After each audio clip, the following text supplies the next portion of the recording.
Some ghosts haunt places, others haunt people. But what if the one ghost you tried to escape was the one that refused to let you go? Ben, a science teacher at a local elementary school, started talking about a teacher who had passed away a few years before he joined the faculty.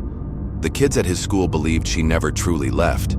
They created an entire mythology around her ghost, claiming she helped them with tests, watched over them, and even answered their letters.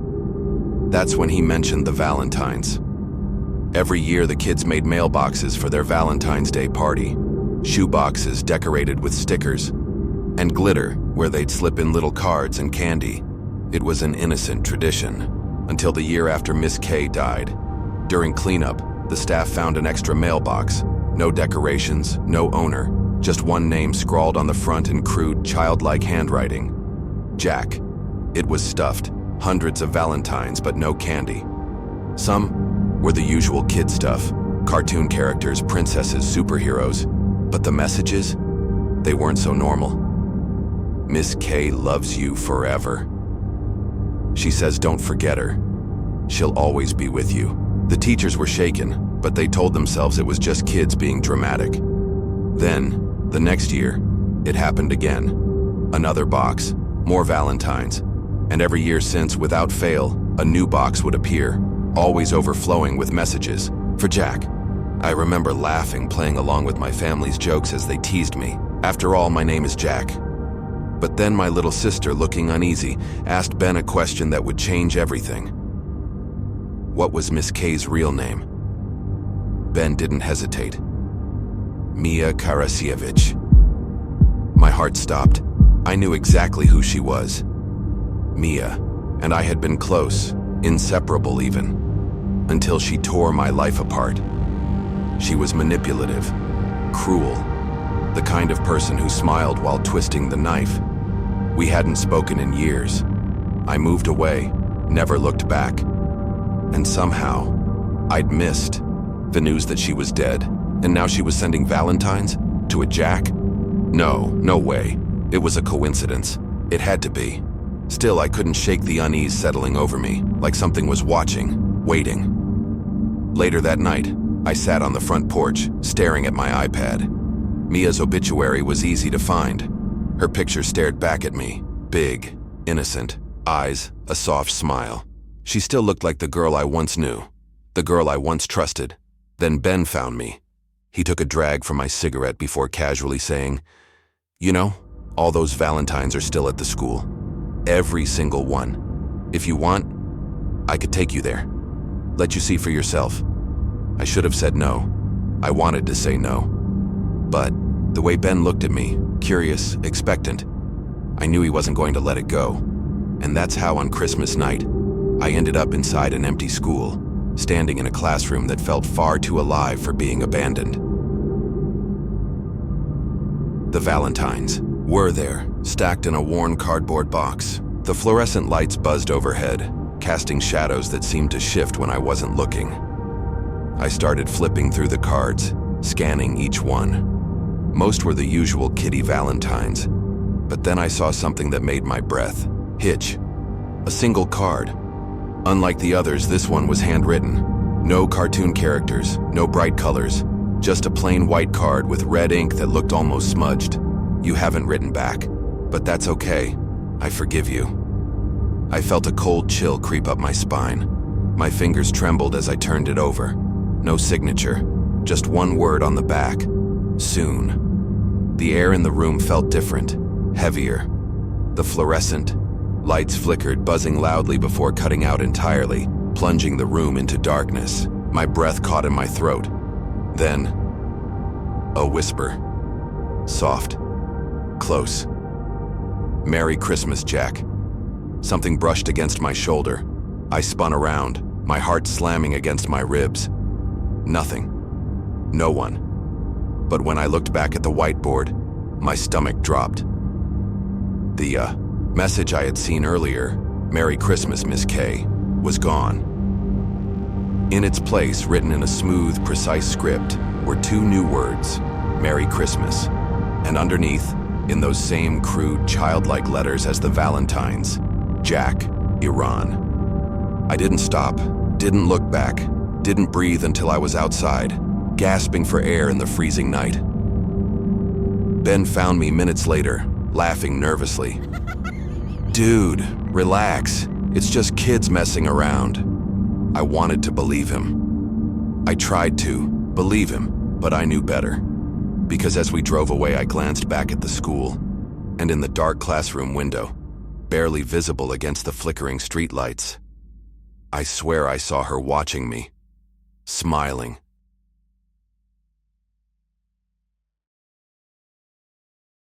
I didn't believe the legend. I thought it was just a silly superstition until I heard the knock, slow, hollow. And when I opened the door, there was no one there, just the icy whisper of something waiting, something hungry. The townsfolk had warned me, but I never believed in old superstitions. "Don't ignore the blood Valentine," they said. "Every February 14th, she comes for those who refuse her gift."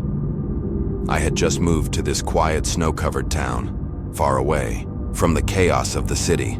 People here spoke of an old legend, a woman who had been betrayed on Valentine's Day and now haunted those who dared to reject the holiday. If you didn't leave out chocolates for her, she would come knocking. Laughed it off. That night, as the clock struck midnight, I heard it, a single knock at my door, slow, hollow. I froze. The air turned frigid, my breath visible in the dim light of my living room. Another knock followed. It wasn't the wind. It wasn't my imagination. Someone, or something, was outside. I crept toward the door, heart pounding. Peering through the peephole, I saw nothing but darkness, no footprints in the snow, no sign of life. It was louder this time, closer. I stumbled back, my hands shaking. The legend, the warnings, they all crashed into me at once. I had nothing to offer her, no chocolates, no gifts, just my stubborn disbelief. The knocking turned to pounding. The walls seemed to vibrate with each deafening strike. My lights flickered. Shadows stretched unnaturally across the room. A whisper slithered through the cracks of the door. "Where is my gift?" I gasped, scrambling to the kitchen, ripping open cabinets in desperation. Nothing. No candy. No sweets. The door creaked, bending inward as if something was pressing against it. My pulse roared in my ears. Then, I spotted it. A small, forgotten box of chocolates from an old Christmas gift tucked in the back of a drawer. Hands trembling, I grabbed it and dashed to the door. The pounding stopped. I hesitated, then slowly placed the chocolates on the doorstep, my breath shallow. The air was thick with silence. Then, the door creaked open on its own. A bitter chill swept past me, snuffing out the candles in my living room.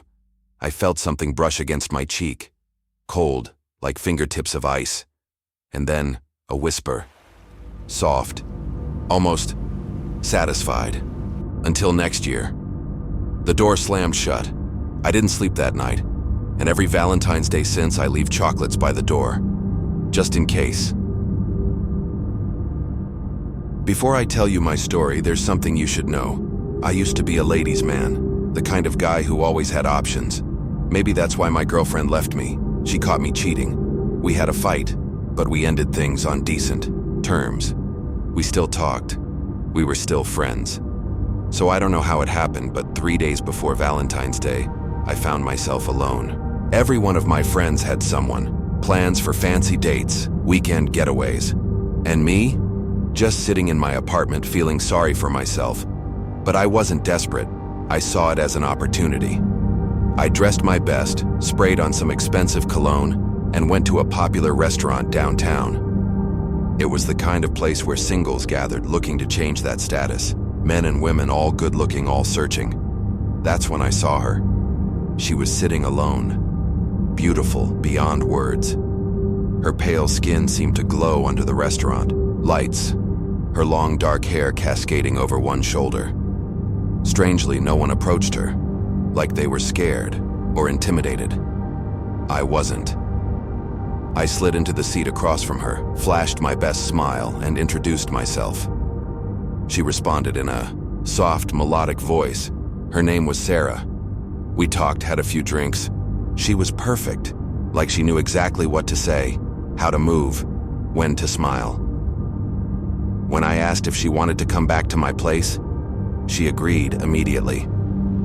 We left the restaurant hand in hand.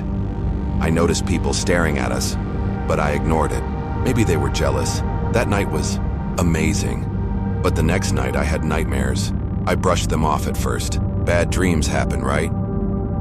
But then, things in my apartment started moving. Small things at first. My keys weren't where I left them. My TV flicked on in the middle of the night.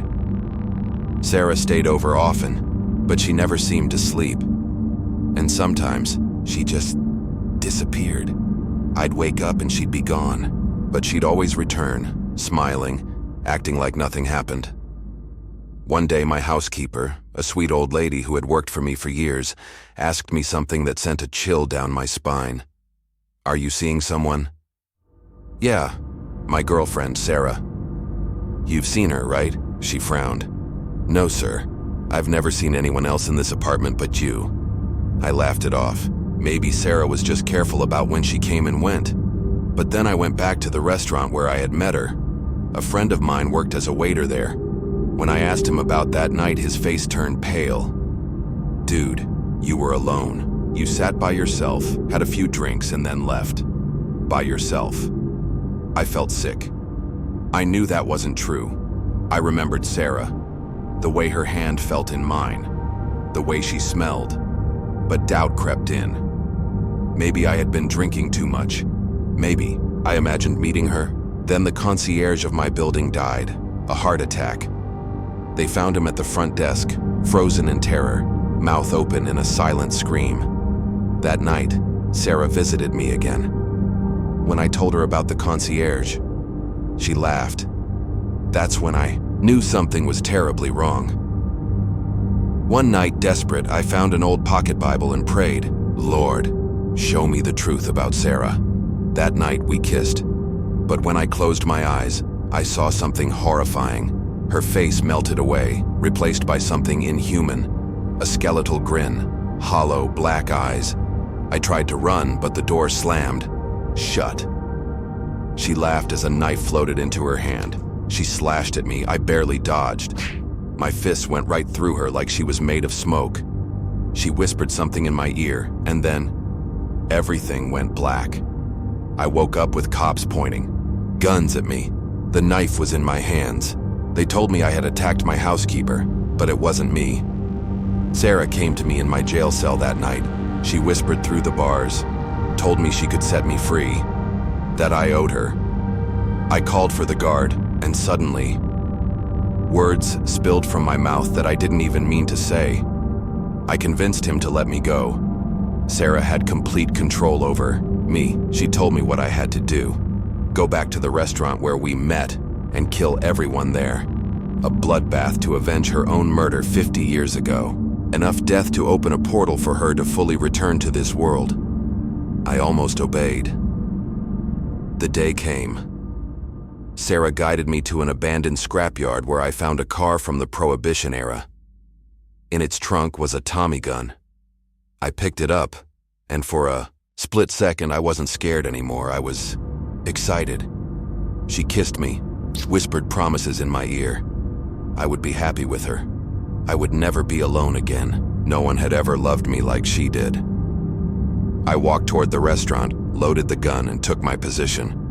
But then, something snapped inside me. I dropped to my knees and started praying. I prayed harder than I ever had in my life. Sarah screamed. Stumbled back to my car, but she was already inside. Her face twisted, monstrous. "Avenge me, or I will haunt you forever." I gritted my teeth, slammed the gas, and drove straight into the restaurant's wooden fence. The crash knocked me out. Epilogue.